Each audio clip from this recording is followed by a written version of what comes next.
वेदव्यासी ने कहा, नावकाशः कदा सिद्धे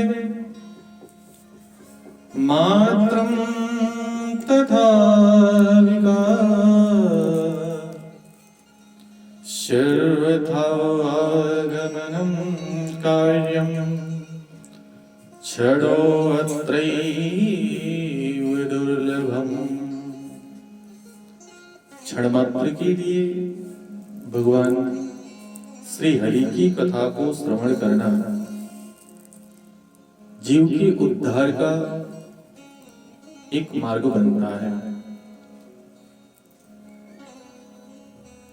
सनत कुमारों ने कहा कि जो कथा श्रवण करने की विधि है, वो जीव इस संसार में जिस भी प्रकार से विराजमान हो, धन धान्य से परिपूर्ण हो,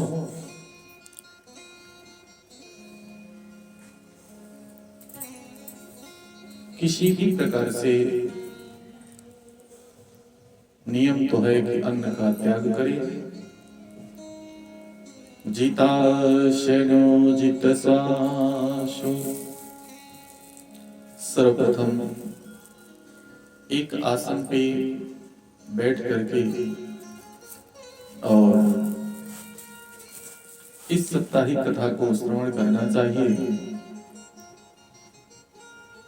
नियम भी है, फलाहार रह सके तो सही, भोजन करने की भी इसमें कोई बाध्यता नहीं है। भोजन करके भी व्यक्ति शांतचित्त मन से बैठ करके एकाग्र भाव से हरि की कथा को सुंदर मन से श्रवण करे।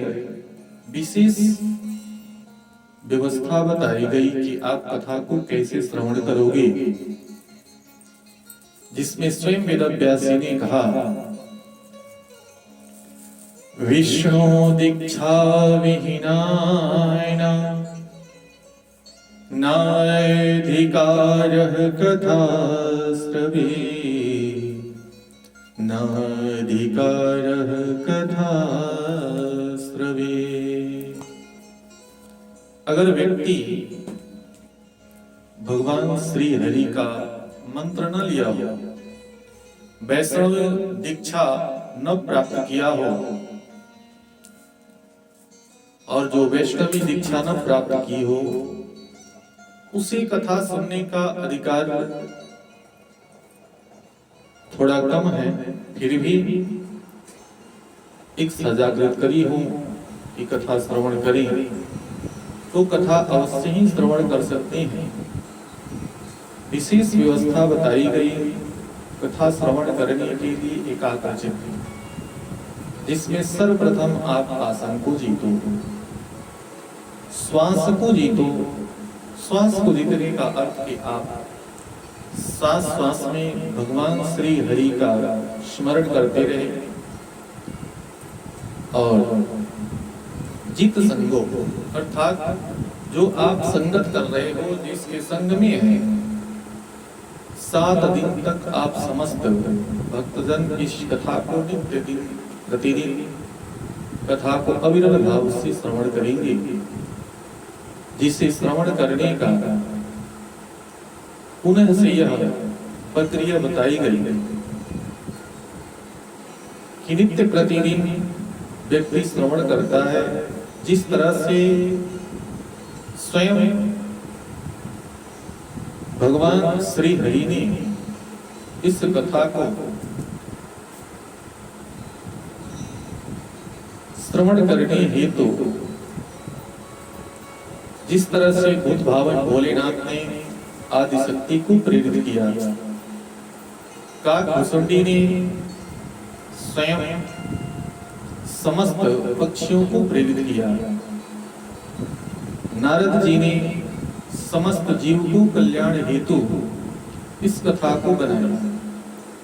तो हम सभी 7 दिन तक एकाग्रचित्त भाव से, क्योंकि कथा एक ऐसी चीज है प्यारे,